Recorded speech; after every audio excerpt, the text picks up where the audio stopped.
বাবার সাথে কৃষিকাজ শেষ করে বাড়িতে এসে দেখি অনেক মানুষ আমাদের এখানে। দেখি আমাদের গ্রামের মেম্বারও আছে। আমি মনে মনে চিন্তা করছি কি ব্যাপার, এত মানুষ এখানে কেন? আমি বললাম ঈশা, এই ঈশা। ঈশা বলল কি হয়েছে ভাইয়া? আমি বললাম এইদিকে আয় তো।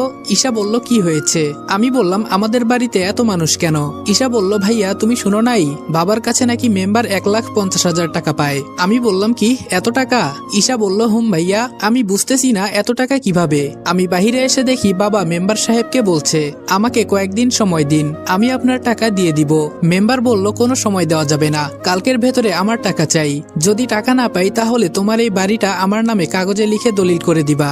বাবা বলল দয়া করে আমাকে একটা মাস সময় দেন, আমি আপনার সব টাকা দিয়ে দিব। মেম্বার বলল অনেক সময় দিছি, আর একদিনও না। এই সবাই শুন, কালকে হয়তো আমার টাকা দিবে, নইলে ওর বাড়িটা আমার নামে করে দিবে। এই বলে চলে যায়। বাবা বারান্দায় বসে কান্না করছে, আর মা বাবাকে সান্ত্বনা দিচ্ছে। আসলেই আমি বাবাকে কখনো এভাবে কান্না করতে দেখি নাই। নিজের কাছে খুব খারাপ লাগছে। কি করব আমি কিছুই বুঝতেছি না। আমি বললাম আম্মু এত টাকা কিভাবে হলো?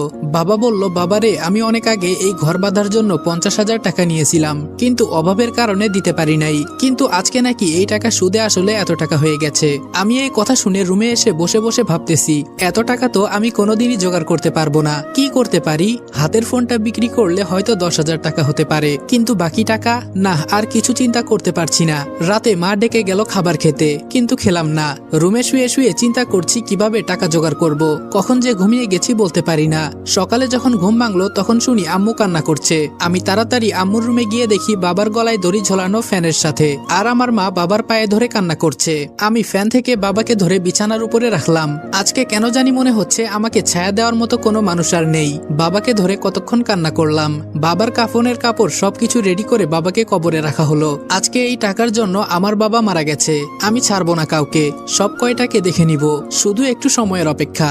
আজকে প্রায় 3 দিন হয়। রাতে আমাদের বাসায় মেম্বার এসেছে। মেম্বার বলল রনি এদিকে আসো তো একটু। আমি বললাম জি আঙ্কেল বলেন। ভেতরে রাগে আমার শরীরটা ফেটে যাচ্ছে। মেম্বার বলল তোমার বাবা মারা গেছেন, আমি খুবই দুঃখ পাইছি। তোমার টাকাও দিতে হবে না, ঘরও দিতে হবে না, যদি আমার কথা মানো। আমি বললাম জি বলেন, কি করতে হবে আমাকে? শয়তানের সব সময় শয়তানি বুদ্ধি থাকে।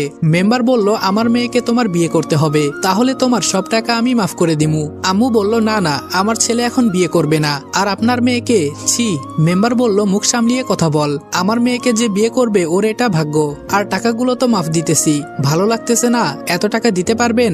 আমি বললাম আমাকে একটু চিন্তা করতে দেন, আমি আপনাকে পরে জানাবো। মেম্বার বলল কোনো চিন্তা করা করি নাই, হয়তো টাকা দিবা, নইলে আমার মেয়েকে বিয়ে করবা। যাই করবা তাড়াতাড়ি বলো, আমার অনেক কাজ আছে। আমি বললাম এত টাকা আমি কই পাবো? বর্তমানে বিয়ের কথা বলি, পরে যা হবার